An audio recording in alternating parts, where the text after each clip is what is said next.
Ruling गर्छु, ruling गर्नेल तपाईहरु शान्त भइदिनु होला। प्रतिनिधि सभा नियमावली 2075 को नियम 112 मा उल्लेख भएका संशोधन सम्बन्धी शर्त पूरा नभएकोले तपाईको संशोधन सूचनालाई अस्वीकृत गरिएको छ। तसर्थ तपाई बस्नुस्। मैले समय दिएको छैन, तपाई बस्नुस्। मैले समय यहाँ बोल्नका लागि दिइसकेको छ। बस्नुस्। मैले रुलिङ गरिसके। मैले अस्वीकृत गरेको जानकारी दिएँ। तपाई बस्नुस्। माननीय सदस्य अगाडि जानुस्।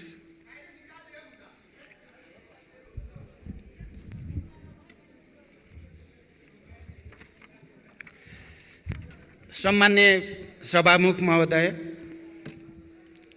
आज हामी संविधान संशोधनको अत्यन्त महत्त्वपूर्ण र संवेदनशील विषयमा निर्णय गर्नको लागि संसदको यो गरिमामय सदनमा उपस्थित भएका छौं। केही वर्षदेखि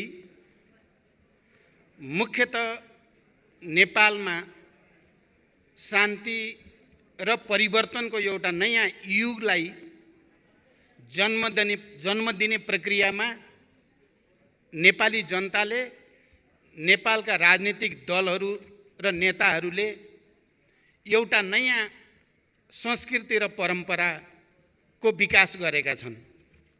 त्यो हो राष्ट्रिय महत्त्वका, ऐतिहासिक महत्त्वका र दूरगामी महत्त्वका विषयहरूमा सहमति र समझदारीबाट अगाडि जाने, राष्ट्रलाई निकास दिने र गति दिने यो एउटा नयाँ संस्कृतिको रूपमा नै विकास भएर आएको छ। हामीले विगतमा शान्ति प्रक्रियाको सन्दर्भमा, संविधान निर्माण प्रक्रियाको सन्दर्भमा होस् या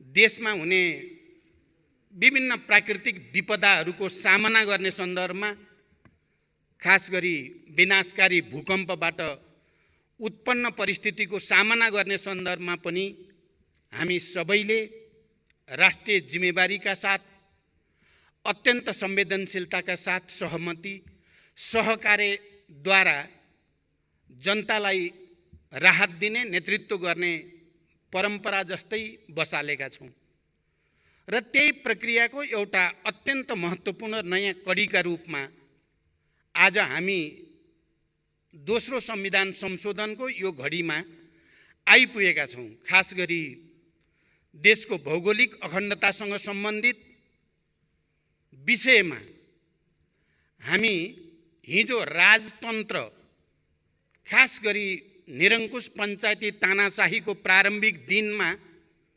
राजतन्त्रले गुमाएको भूमि गणतन्त्रले फिर्ता लिने ठाउँमा हामी आइपुगेका छौं र त्यो गर्वको साथ राजतन्त्रले गुमायो, गणतन्त्रले लिँदैछ। त्यो ऐतिहासिक गौरव हाम्रो यो सदनलाई प्राप्त हुँदैछ र हामी त्यो प्रक्रियाको नयाँ कडीको रूपमा संविधान संशोधनको यो प्रक्रियामा उपस्थित छौं।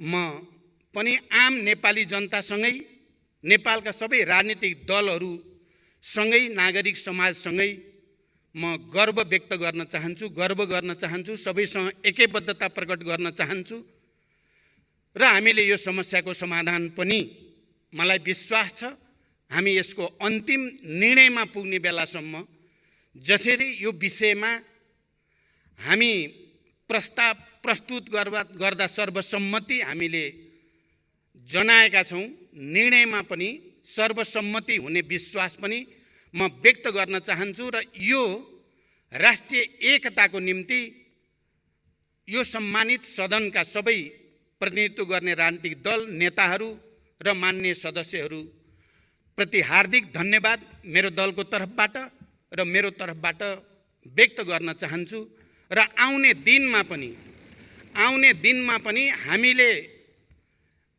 ठूलो संघर्ष र बलिदानपछि प्राप्त गरेको संघीय लोकतान्त्रिक गणतन्त्रलाई सुदृढ गर्ने, यसको मार्फतबाट जनतालाई सुशासन, विकास र समृद्धिको नयाँ युगतिर लैजाने कुरामा हामीलाई राष्ट्रिय एकताको भावना अनुसार नै सफलता प्राप्त हुनेछ भनेर विश्वास र कामना पनि व्यक्त गर्न चाहन्छु।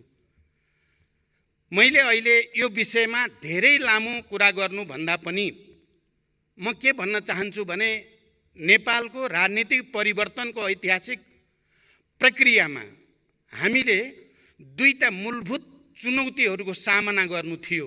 नेपाली जनताले, नेपालको राजनीतिक आन्दोलनले एकातिर सामन्ती निरङ्कुश तन्त्र र त्यसद्वारा जन्माइएका आर्थिक, राजनीतिक, सामाजिक, सांस्कृतिक विसङ्गतिहरूका विरुद्ध लड्नु थियो हामीले र त्यसको ठाउँमा लोकतन्त्र, जनतन्त्र, जनवाद जे भने पनि लोकतन्त्र हामीले स्थापित गर्ने एउटा चुनौती थियो र लामो समयदेखि, खास गरी राणाशाही विरोधी आन्दोलनको बेलादेखि हामी जनयुद्ध र जनआन्दोलन हुँदै शान्ति प्रक्रिया 62-63 को आन्दोलनसम्म आउँदा हामीले त्यो लडाइँमा आधारभूत विजय प्राप्त गरेकै हो।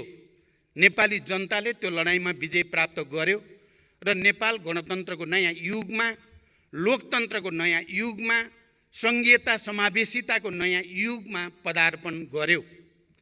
र नेपाली जनताको अगाडि र हामी सबैको अगाडि अर्को एउटा मुद्दा भनेको राष्ट्रिय स्वाधीनतालाई सुदृढ गर्नु, हाम्रो भौगोलिक अखण्डतालाई रक्षा र सुदृढ गर्नु र सबै खाले वैदेशिक दबाव हस्तक्षेपबाट उन्मुक्त नेपाल निर्माण गर्ने दायित्व पनि नेपाली जनताको समूह इतिहासले सुम्पेको एउटा गहन र दूरगामी जिम्मेवारी थियो। मलाई लाग्छ आज हामी जे निर्णय गर्न जाँदैछौँ त्यही दोस्रो ऐतिहासिक मुद्दालाई फैसला गर्ने, दोस्रो ऐतिहासिक चुनौतीको सामना गर्ने र नेपालको राष्ट्रिय स्वाधीनतालाई सुदृढ गर्ने, भौगोलिक अखण्डतालाई सुदृढ गर्ने एउटा महान अभियानकै क्रममा हामी यहाँ आइपुगेका छौँ। यहाँ अस्ति सम्माननीय प्रधानमन्त्रीले रोस्टमबाट बोल्दै गर्दा यो विषय कुनै पार्टी विशेषको मात्रै विषय होइन, कुनै नेता विशेषको मात्रै विषय होइन, यहाँ सदनमा भएका सबै राजनीतिक दलहरूको विषय हो र त्यतिको मात्रै पनि होइन, यो आम नेपाली जनताको पनि विषय हो। त्यसकारण यसमा कसैले जस लिने या अपजस दिने भन्दा पनि यो ऐतिहासिक महाअभियानलाई सफल पार्ने लामो समयदेखि नेपाली जनताले गर्दै आएको प्रयत्नको केन्द्रीकृत अभिव्यक्तिको रूपमा, किनकि लामो समयदेखि यो सङ्घर्ष बहस चल्दै आएको थियो र त्यो बहसको एउटा केन्द्रीकरणको रूपमा अहिले यहाँ आइपुग्दा हामी देशको गुमेको भूभाग फिर्ता लिने प्रक्रियाको एउटा नयाँ चरणमा हामी आइपुगेका हौँ।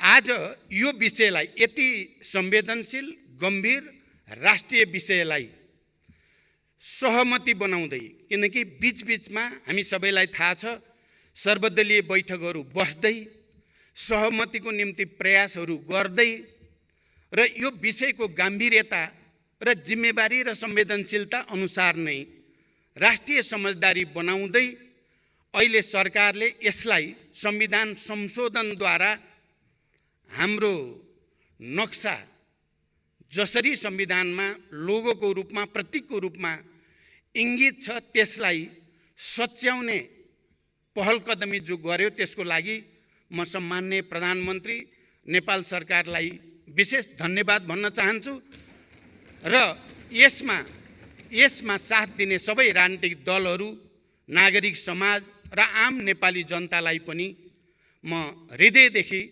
आभार प्रकट गर्न चाहन्छु, बधाई भन्न चाहन्छु र धन्यवाद भन्न चाहन्छु। किनकि यो हामी सबैको सामूहिक विवेकको प्रतिफल हो। यो कुनै व्यक्ति विशेषको मात्रै मुद्दा पनि होइन, व्यक्ति विशेषले मात्रै गरेर हुने कुरा पनि होइन। मैले केही समय पहिले मात्रै यो विषय, खास गरी नेपालको नक्सासँग सम्बन्धित विषय सदनमा सरकारले दर्ता गरिसकेपछि, संशोधन प्रस्ताव दर्ता गरिसकेपछि मैले प्रधानमन्त्रीजीलाई विशेष सुझाव दिन आवश्यक ठाने र म बालुवाटार गएको थिएँ। म प्रधानमन्त्रीलाई यही भन्न कि यो विषय धेरै गम्भीर छ, संवेदनशील पनि छ, राष्ट्रिय महत्त्वको छ, दूरगामी छ। त्यसकारण देशका सबै राष्ट्रिय राजनीतिक दलहरूको बीचमा गम्भीर अन्तर्क्रिया, संवाद, छलफल जरुरी छ र एउटा राष्ट्रिय सहमति बनाएर मात्रै यस्ता मुद्दाहरूलाई एउटा टुङ्गोमा पुर्याउन उचित हुन्छ भन्ने सुझाव दिन म गएको थिएँ। प्रधानमन्त्रीजी पनि सर्वदलीय बैठक बसाउने निर्णयमा मनमनमा पुग्नु भएको रहेछ र मलाई भन्नुभयो सर्वदलीय बैठक बस्नु पर्यो, तपाईँसँग सल्लाह गर्न खोजेको भन्नुभयो। यो त बडो टेलिप्याथी भए जस्तो भयो। म त्यही सुझाव तपाईँलाई राख्न आएको। तपाईँले पनि सर्वदलीय बैठक भन्नुभयो, यो त बडो गजबको चाहिँ कोइन्सिडेन्स जस्तो, संयोग जस्तो पनि भयो भनेर मैले भने।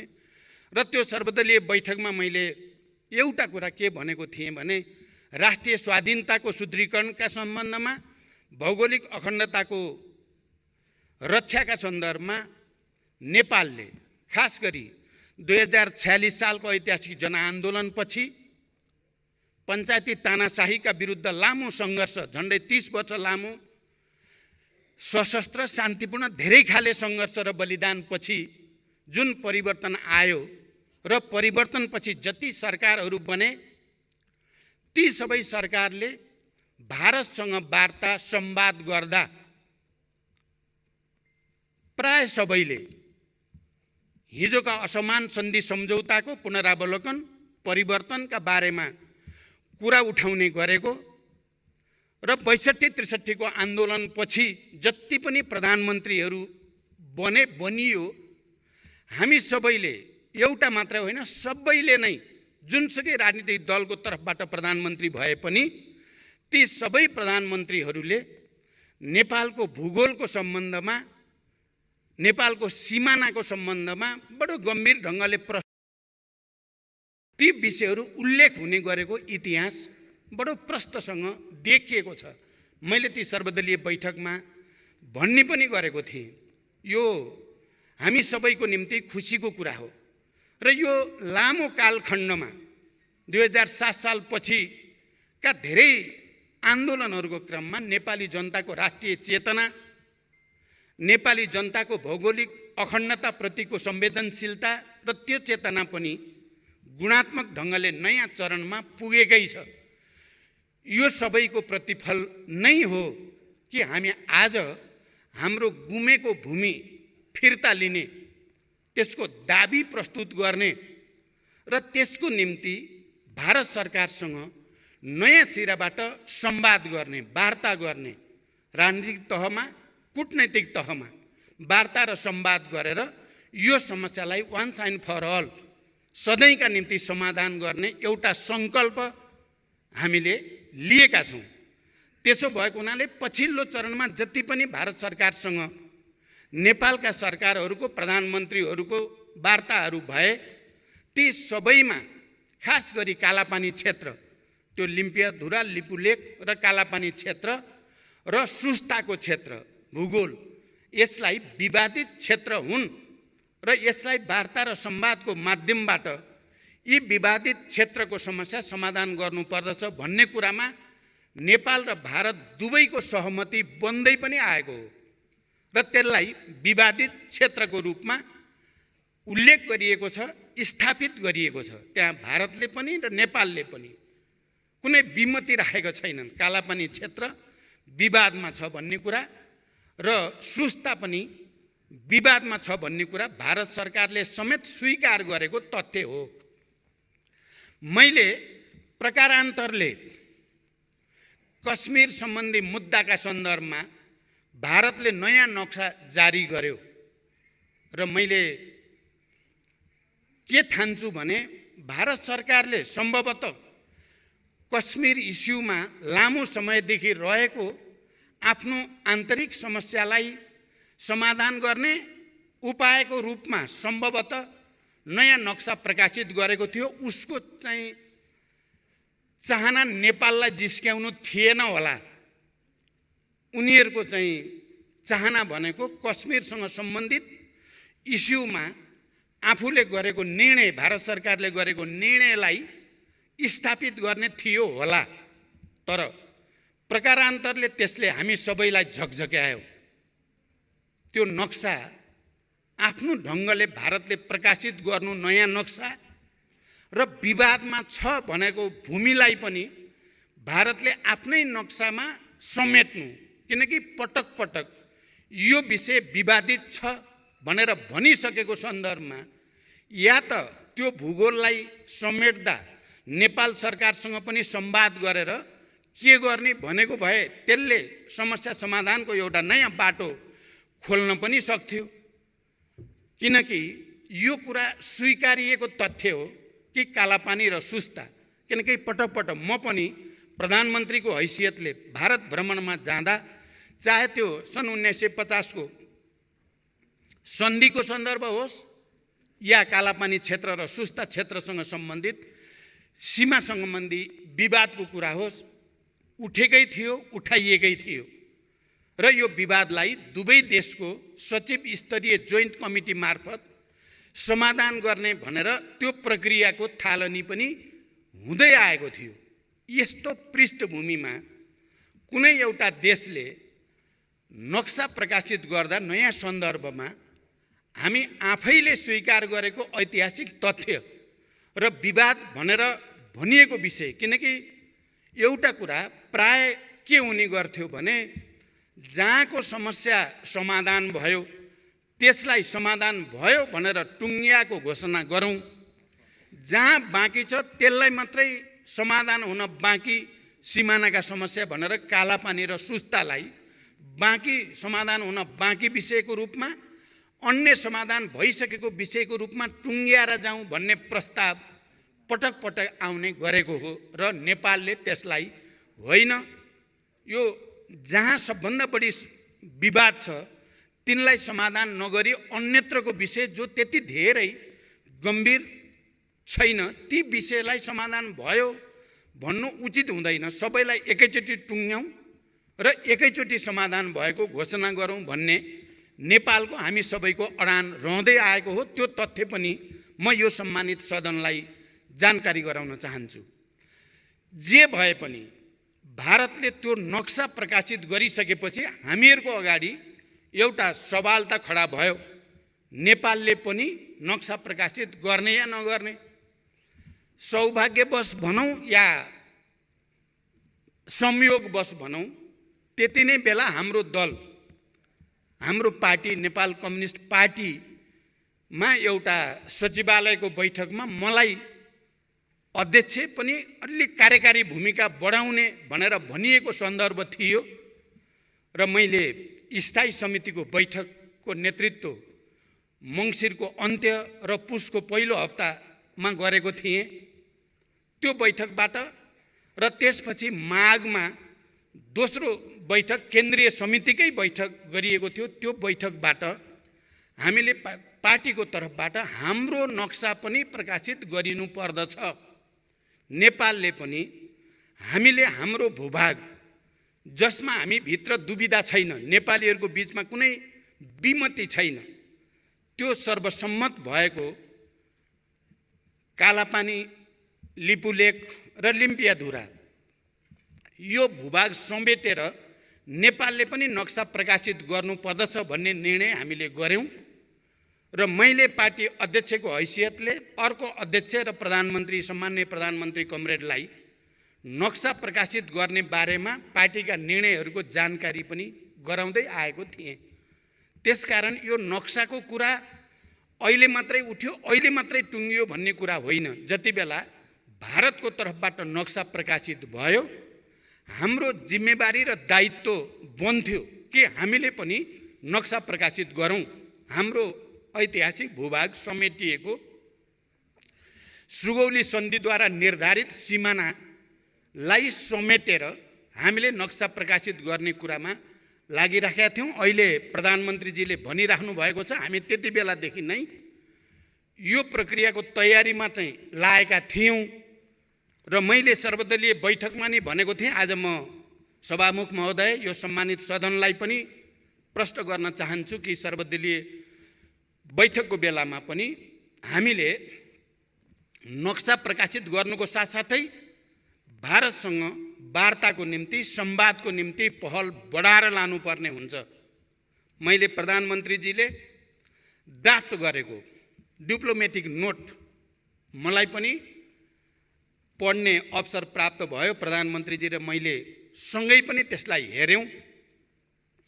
त्यो बडो जिम्मेवारपूर्ण भाषामा स्ट्रङली वार्ताको निम्ति अपिल गरिएको छ र त्यो वार्ता प्रधानमन्त्री लेभलमा त राजनैतिक खालको वार्ता हुन सक्छ, तर हाम्रो जोइन्ट कमिटी लेभलमा चाहिँ फेरि गम्भीर वार्ता गरेर यो समस्या समाधान गर्नुपर्छ भनेरै लेखिएको थियो र मलाई विश्वास थियो छिटै वार्ता हुन्छ र नक्सा प्रकाशित गर्नुभन्दा अगाडि नै वार्ता भएर समस्याको समाधान भयो भने त्यो धेरै राम्रो कुरा हो। कहीँ न कहीँ त्यसका विभिन्न विकल्पहरूमाथि छलफल सुरु भयो भने पनि त्यो ऐतिहासिक कुरा नै हुन्छ भन्ने मेरो विश्वास पनि थियो। तर वार्ताको प्रक्रिया चाहिँ अगाडि बढ्न सकेन। मैले पटक पटक पठाइएका चिठीहरूको बारेमा पनि सरकारबाट जानकारी पाइरहेकै थिएँ, तर वार्ताको प्रक्रिया सुरु हुन सकेन र बरु उल्टै भारतको एकजना जिम्मेवार नेता र सरकारका जिम्मेवार मन्त्रीबाट त्यही विवादित भनिएको भूमिबाट जाने गरी बाटो निर्माणको उद्घाटन भयो। त्यो उद्घाटन पनि लकडाउनको बेलामा। त्यो वार्ताको बारेमा नेपालले प्रस्ताव अगाडि बढाइरहेकै थियो। त्यसको बारेमा सकारात्मक पहल र त्यसको निम्ति तत्परता प्रदर्शन गर्नुको सट्टा झन् उल्टै त्यही भूमि छिरेर मानसरोवरसम्म जाने बाटोको उद्घाटन गरिदिँदा हामी सबैलाई अझ बढी उद्वेलित, अझ बढी तरङ्गित र आम नेपालीहरूको राष्ट्रिय भावनालाई त्यसले अलिअलि चुनौती दिए जस्तो पनि, अलिकति उद्वेलित बनाए जस्तो पनि हामी सबैलाई महसुस भयो नै। त्यसकारण मैले सर्वदलीय बैठकमा पनि भनेको थिएँ र आज म यो सम्मानित सदनलाई पनि भन्न चाहन्छु, प्रकारान्तरले त्यो नक्सा प्रकाशित गरेर र त्यो बाटो उद्घाटन गरेर भारतले हामी नेपालीहरूलाई एकताबद्ध हुन, आफ्नो गुमेको जमिन फिर्ता लिनको लागि अगाडि बढ्न नकारात्मक रूपले जो चुनौती दियो, म त्यसको लागि ती मन्त्रीहरू भारतका र ती नेताहरूलाई धन्यवाद पनि भन्न चाहन्छु। इतिहासको जिम्मेवारी पुरा गर्नको लागि हामीलाई घचघच्याउनु भयो तपाईँहरूले। तपाईँहरूले त्यसो नगरेको भए हामी त अलि अर्कै तरिकाले समस्या समाधान गर्न चाहेका थियौँ। वार्ता संवादकै बाटोबाट नै यो समस्याको समाधान होस् भन्ने चाहेका थियौँ। तर आज हामी संविधान संशोधनको यो घडीसम्म आइपुगेका छौँ। यसको के अर्थ होइन भने र हुन हुँदैन भने हामी फेरि भारतसँग कुनै खालको दुश्मनी चाहेका छौँ त भन्दा बिल्कुल छैनौँ। हामी भारतसँग फेरि पनि यो समस्याको शान्तिपूर्ण कूटनैतिक र राजनीतिक संवादको माध्यमबाट समस्याको समाधान चाहन्छौँ। मलाई लाग्छ नेपाल सरकारले पनि र हामी कसैले पनि यो मुद्दालाई अनावश्यक प्रोभोकेसन गरेर समाधान नहुने दिशातिर लैजान चाहेका छैनौँ। बरु यसलाई एकपटक र सधैँका निम्ति समाधान गर्ने उपायको हामी खोजीमा छौँ। हामी राजनीतिक नेतृत्वमा भएका पार्टीका नेताहरू सबै गम्भीर छौँ। यो परिस्थिति नआइदिएको भए हुन्थ्यो। यो परिस्थिति आउनुभन्दा अगाडि नै वार्ता र संवादबाट समस्याको समाधान गर्न सक्नु पाएको भए हुन्थ्यो। हाम्रो तर्फबाट हामीले प्रयास नगरेको होइन। हाम्रो तर्फबाट हामीले अधिकतम प्रयास अन्तिम समयसम्म पनि गरेकै छौँ। आज संविधान संशोधन मार्फत हामीले संविधानमा यो लोगोलाई अहिले नयाँ नक्सा अनुसार अपग्रेड गरे पनि, संशोधन गरे पनि हामी भारत सरकारसँग फेरि पनि विनम्रतापूर्वक आग्रह गर्न चाहन्छौँ। हामी मित्रता चाहेका छौँ। हामी असल छिमेकीको एउटा नयाँ सम्बन्धको युगतिर लान चाहेका छौँ। हामी विकास र समृद्धिको नयाँ युगतिर नेपाललाई लान चाहेका छौँ र यसमा भारतको मैत्री र सहयोग अपरिहार्य छ। त्यसकारण म के भन्न चाहन्छु भने आज यो सम्मानित सदनबाट यो निर्णय सर्वसम्मत रूपबाट हुनु भनेको भारतसँग दूरी बढाउनु चाहिँ होइन, बरु भारतलाई यो समस्या समाधानको निम्ति अझ बढी घचघच्याउनु, उहाँहरूलाई अझ बढी प्रेरित गर्नु, उहाँहरू यो समस्याको सत्य तथ्यका आधारमा, ऐतिहासिक तथ्य तथ्याङ्क दस्तावेजका आधारमा समस्याको सदाका लागि समाधान गरेर एउटा असल मैत्रीको एउटा नयाँ चरणतिर लैजानको लागि एउटा वातावरण बनोस् भन्ने हाम्रो चाहना छ। म नेकपाको तर्फबाट यो कुरो बडो प्रष्ट भाषामा भन्न चाहन्छु। हामी हाम्रा छिमेकीहरूसँग, भारतसँग, चीनसँग एउटा सुमधुर मैत्री सम्बन्ध, सन्तुलित र हाम्रो स्वतन्त्र असंलग्न परराष्ट्र नीति अनुसारको एउटा नयाँ सम्बन्ध विकास गरेर हामी नेपाली जनताको समृद्धि र विकासको आकाङ्क्षालाई सम्बोधन गर्न चाहेका छौँ। र हामीले यहाँ आज राष्ट्रिय सहमति हो, यद्यपि हामी विचारधारात्मक रूपमा, राजनैतिक रूपमा विभिन्न पार्टीका छौँ, विभिन्न राजनीतिक दलमा छौँ, विभिन्न दर्शनका अनुयायीहरू छौँ, तर नेपालको यो राष्ट्रिय मुद्दामा हामी सबै एक छौँ, सबै दलहरू एक छौँ। हामी सबै वर्ग, जाति, क्षेत्र, लिङ्ग, समुदायका नेपाली जनता हामी एक ठाउँमा छौँ। यो सन्देश हामीले भारतलाई चाहिँ कुनै किसिमले भारतलाई अप्ठ्यारो पार्नको लागि यो एकता प्रदर्शन भएको होइन, बरु भारतले हाम्रो समस्या ठिक ढङ्गले बुझिदियोस्, नेपाली जनताको भावनालाई, नेपाली जनताको चाहनालाई भारतले राम्रोसँग विचार गरिदियोस् भन्ने एउटा सन्देश प्रवाह गर्न चाहेका छौँ। र अन्ततः हामीलाई थाहा छ समस्याको समाधान संवाद र वार्ताबाटै हुने हो। हामी यसलाई योभन्दा पर चर्काएर कसैलाई पनि फाइदा छैन भन्ने कुरामा हामी सचेत छौँ। हामी त्यस्तो कुनै दुविधामा छैनौँ, हामी त्यस्तो कुनै बचकाना आवेगमा छैनौँ कि हामी निहित राजनीतिक स्वार्थको निम्ति यस्तो राष्ट्रिय संवेदनशील र ऐतिहासिक मुद्दामा खेलबाड गर्ने नेतृत्व हामी होइन। यदि हामी त्यस्तो हुन्थ्यो भने हामीले नेपालमा यो परिवर्तन सम्भव तुल्याउन सक्ने थिएनौँ। हामीले नेपालमा शान्तिको एउटा नयाँ उदाहरण विश्व सामु प्रस्तुत गर्न सक्ने थिएनौँ। हामीले यो परिवर्तनलाई यो स्तरमा ल्याउन सक्ने थिएनौँ। त्यसकारण अहिले फेरि एकचोटि हामीले विश्व सामु एउटा सन्देश दिएका छौँ। हामी नेपालीहरू नेपालको राष्ट्रिय मुद्दामा, ऐतिहासिक मुद्दामा एक ठाउँमा खडा हुन्छन्। हिजो पनि हामीले त्यो साबित गरेका हौँ, आज पनि हामीले त्यो साबित गरेका छौँ र मलाई विश्वास छ भोलि पनि हामी राष्ट्रिय मुद्दामा एकजुट भएर नै विश्वलाई एउटा सन्देश दिइराख्नेछौँ। म भारतको सरकार, त्यहाँका राजनीतिक नेताहरू, राजनीतिक दलहरू, त्यहाँका बुद्धिजीवी, त्यहाँका पत्रकारहरूलाई पनि नेपाली जनताको यो भावना र संवेदनशीलतालाई गम्भीरतापूर्वक लिइदिन म हार्दिक रूपले आग्रह गर्न चाहन्छु।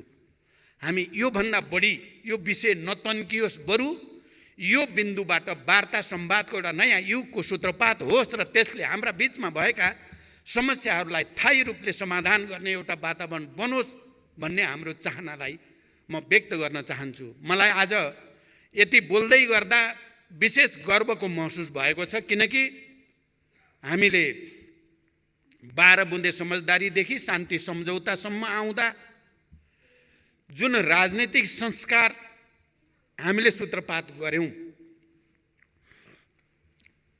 त्यो र भूकम्पको बेलामा हामीले जे भन्यौँ र गऱ्यौँ त्यो, संविधान बनाउने बेलामा हामीले जे भन्यौँ र गऱ्यौँ त्यो सबै, र अहिले यो विषयमा हामीले जुन एकता प्रदर्शन गरे यो सबैले नेपाली कल्चर, नेपालको मनोविज्ञान, नेपाली भावना, नेपाली चेतनालाई अभिव्यक्त गरेको छ। मैले यो सदनमा आउँदै गर्दा बाटोमा मेरो स्टाफ साथीले भन्नुभयो, कोहीले भनेका छन् रे, लौ पार्टीहरूले त देश बचाउन सक्ने भएनन्, अब फेरि सामन्तहरू नै आउन पर्यो भनेर पनि प्लेकार्ड बोकेका छन् अरे भनेर सुनाउनु भयो मलाई। मैले त्यसो भएर आज सुरुमै भने, राजतन्त्रले गुमाएको जमिन गणतन्त्रले फिर्ता ल्याउँदैछ, खबरदार। नेपाली जनतालाई भ्रमित गर्ने कहीँ कतैबाट कुत्सित प्रयास नहोस्। आज 21औं शताब्दीमा ठुलो सङ्घर्ष र बलिदानबाट खारिएर आएको नेपाली जनता कसैको भ्रमको पछि लाग्ने छैनन्, बरु राष्ट्रिय एकताको साथ हामी यो मुद्दालाई पनि र अहिलेको कोरोना महामारी जो विश्वव्यापी रूपमा देखा परेको छ त्यसको पनि राष्ट्रिय सहमतिको साथै सामना गरेर हामीले देखाउने छौँ। मलाई शान्ति सम्झौताको एउटा हस्ताक्षरकर्ताको हैसियतले 7 दलको तर्फबाट तत्कालीन प्रधानमन्त्री गिरिजाप्रसाद कोइराला र मैले यसै हलमा हस्ताक्षर गरेका थियौँ। त्यो दिन पनि मैले सम्झिन चाहन्छु। र सुशील कोइराला प्रधानमन्त्री हुँदा मैले अपोजिसन लिडरको हैसियतमा यसै रोस्टमबाट उठेर म अब अपोजिसनको भूमिकामा रहन्न, तपाईँ अगाडि बढ्नुहोस्, यो भूकम्पको त्रासदीबाट नेपाली जनतालाई राहत दिन हामी एक छौँ, एक हुनेछौँ भनेर मैले यहीँबाट अपिल गरेको थिएँ। आज यो राष्ट्रिय मुद्दामा पनि म त्यही एकताको निम्ति सबैसँग अपिल गर्न चाहन्छु। धमिलो पानीमा माछा मार्ने हामी कसैले पनि प्रयास नगरौँ, राष्ट्रिय मुद्दामा राष्ट्रिय गम्भीरता प्रदर्शन गरौँ भन्न चाहन्छु। कोरोनाका विरुद्धको सङ्घर्षमा पनि मैले सुरुदेखि भनेको छु, यद्यपि कतिपय बेला मेरा भनाइहरूलाई ठिक ढङ्गले बुझिएन कि भन्ने मलाई महसुस हुने गर्दछ। सबै राजनीतिक दलहरू, नागरिक समाज, पत्रकार, बुद्धिजीवी सम्मिलित प्रधानमन्त्रीको नेतृत्वमा एउटा संरचना बनाएर गइयो भने र अनि सङ्घीय सरकार, प्रादेशिक सरकार र स्थानीय सरकारको राम्रो कोअर्डिनेसनमा गयौँ भने सायद यो समस्याको हामीले ठिक ढङ्गले सामना गर्न सकिन्छ भन्न खोजेको थिएँ मैले। तर मेरो भनाइलाई सायद ठिक ढङ्गले मैले बुझाउन सकिनँ।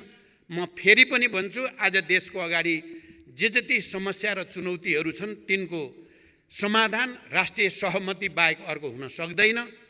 त्यही राष्ट्रिय सहमतिको निम्ति फेरि एकचोटि सबैसँग अपिल गर्दै सभामुख महोदय म बिदा हुन चाहन्छु। धन्यवाद। माननीय श्री शेरबहादुर देउबा